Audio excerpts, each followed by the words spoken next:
Alright, so today on Training Tips, we're going to talk about why we do endurance rides. So base rides have been a part of cycling basically for forever. To new cyclists, they can seem like kind of a waste in time. Wouldn't it be better just to do shorter, high-intensity interval training instead of spending all those hours on the saddle? The short answer is no. The long answer, well, I'm going to get to that. First off, we need to clarify, what do we mean by endurance or base training?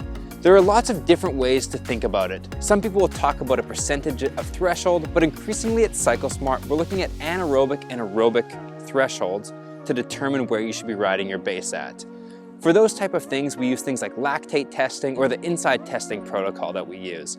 If you haven't heard of those things, just know that base should be a conversational pace, something that you could do for hours on end. For most people, that's somewhere in between 120 and 140 beats per minute.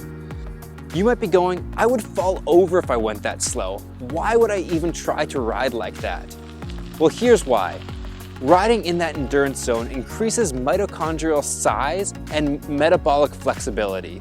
Having more and denser mitochondria allows you to process more grams of carbs and fat per minute, as well as lets you store more energy.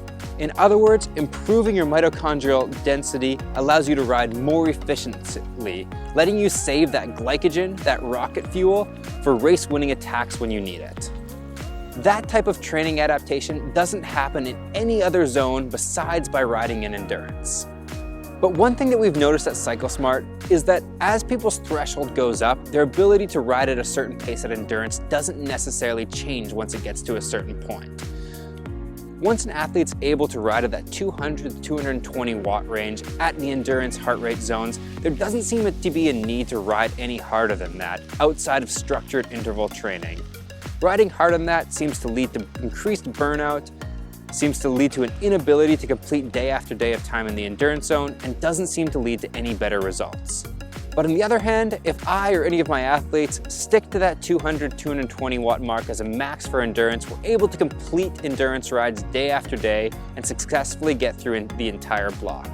To that end, I think if anyone looked at my training, they'd be surprised at how much time I spend riding around at 120 beats per minute, 210 watts, at a pace that seems really easy. So that may seem all fine and good for a professional athlete, but what about for people who can't train 10, 15, 20, 25 hours a week? It seems fine to do that in low intensity for a huge volume, but what happens if you only have, say, an hour to ride 5 times per week? And this is where I see most athletes making the biggest mistakes. They think that since they only have limited time, every ride that they do, they should go out and smash it. If you do this, however, you might improve for the first little while, but all you're doing in the long run is actually making yourself slower by not being able to do those hard accelerations when you need to, and also leading to increased burnout as you get further into that training plan. If you do this, however, all you're doing is destroying that anaerobic ability you need to be able to match hard accelerations in a race. On top of that, you're going to lead to increased chance of burnout as you're continually loading up your legs day after day with these hard training sessions. However, riders who are short on time can choose to camp out more at the top of their zone 2 as opposed to the bottom for shorter rides under 2 hours a couple times a week. For example, if you have 5 days of riding a week, you could do 1 session above threshold, 2 sessions could be near the top end of that zone 2, and 2 more sessions could be kind of at the bottom, that traditional zone 2, 120 beats per minute. Not only does this mean you're going to be able to train at a high quality day after day and week after week, but it also means that you have the mental and physical ability to hit those high intensity sessions with everything you have when they do come around once a week.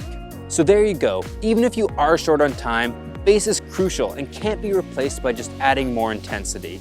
As tempting as it can be to do high intensity interval training sessions 2, 3, or even 4 times a week, if you do that, you're missing out on long-term metabolic improvements that are going to make you successful not just this year, but for many years afterwards.